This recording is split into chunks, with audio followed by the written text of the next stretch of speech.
You filled the room. You delivered the presentation. People nodded, asked questions, took your business card. Now what? This is where most agents lose the deal. The presentation is not the hard part. The conversion is the hard part. This training shows you the exact system that turns a room full of attendees into a pipeline of one-on-one appointments and, ultimately, paying clients.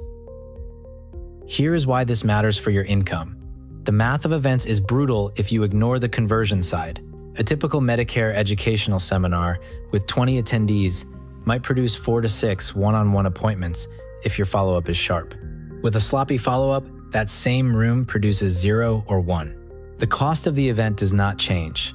The room rent, the food, the marketing, the hours of preparation, all of it sits in your business, whether you book 1 appointment or 6. The only variable that moves your return on investment is what you do in the 72 hours after the event ends. The fear that holds most agents back is the worry of being pushy. You do not want to chase, beg, or feel like a salesperson. The good news is the technique you are about to learn does the opposite. You are not chasing. You are following through on a promise you made in the room. Step 1 happens before you ever leave the venue. The conversion starts during the event, not after. You set up the close inside the presentation itself. 2/3 of the way through your talk, you say something specific. You say something like, "If anything you have heard tonight raises questions about your specific situation, the next step is a one-on-one review." That review takes about 30 minutes. It is private, it is no cost, and you walk away knowing exactly where you stand. That sentence does 3 things. It names the next step. It removes the financial barrier. It tells the attendee what they get out of saying yes. Plant that sentence early and reinforce it once more in the close. Step 2 is the permission to contact form. For Medicare events especially, this is non-negotiable. Without written permission to contact, you legally cannot call or email an attendee after the event, no matter how interested they seemed. That is current CMS guidance and it is enforced. At the close of every event, hand out a permission to contact card. Not a sign-in sheet, a specific permission to contact form that lists the methods of contact, phone, email, and mail, and lets the attendee check which methods they want and provide their information for each. The attendee fills it out and hands it back as they leave. No card, no follow-up. That's simple. Always check current CMS guidelines and your carrier requirements before any event. Permission to contact rules can update. Stay current. Step 3 is the in-venue scheduling table. Before the event ends, set up a small table near the exit. On the table, you have your calendar, an appointment card, and a scope of appointment form for any attendee who wants to discuss specific Medicare Advantage or prescription drug plans in a follow-up meeting. When attendees walk by the table, you offer one of 2 paths.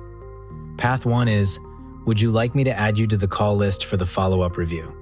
Path 2 is, would you like to pick a time right now? Most attendees, given a quiet moment with a calendar in front of them, will pick a time. The ones who do not are the ones you call later. The agents who consistently book 6 or 8 one-on-ones from a single seminar are doing this. Not because they are pushier, because they make it easier to say yes than to say wait. Step 4 is the 24-hour follow-up. This is the single highest leverage move in the entire conversion process.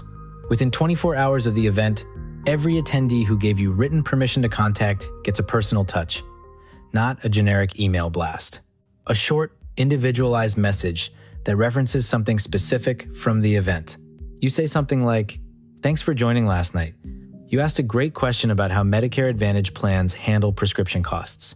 I put together a couple of notes on that for you, and if you want to talk through your specific situation, I have a 30-minute slot open Tuesday at 10 or Wednesday at 2. Either work for you." That message takes you 90 seconds to write. It feels personal because it is personal. You named a specific moment from the event. You offered concrete times. You gave them a reason to respond. The attendees who do not respond to the first touch get a second touch on day 3. The attendees who do not respond to the second touch get a... Step 5 is the conversion call itself. The one-on-one is where the appointment becomes a client. This call has a structure, and the structure matters. Open with the reason they came. You say something like, Thanks for making time today. At the seminar you mentioned you wanted to look at your current coverage and see if there are better options. Tell me what is going on, then you listen. The first 10 minutes of the call are the client talking. You are not selling, you are diagnosing. The middle of the call is where you connect what you heard to a specific recommendation, not a product pitch. A recommendation tied to the situation they just described. You say something like, based on what you just told me, here is what I would look at.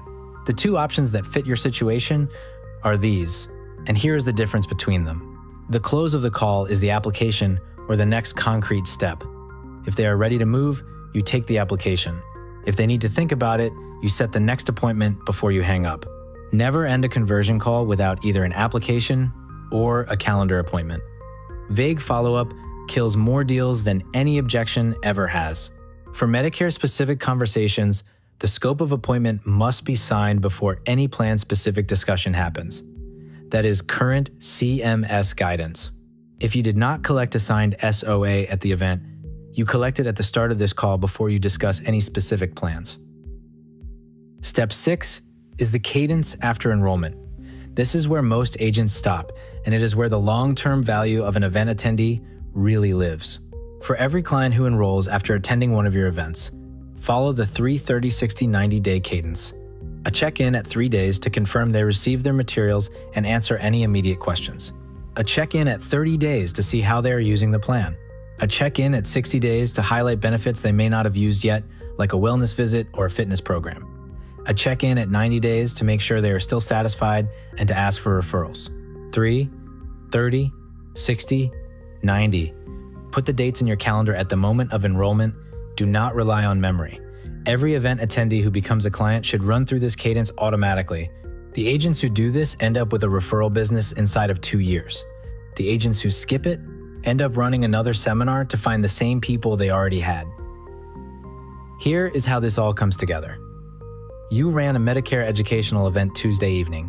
22 people showed up. 18 filled out a permission to contact form.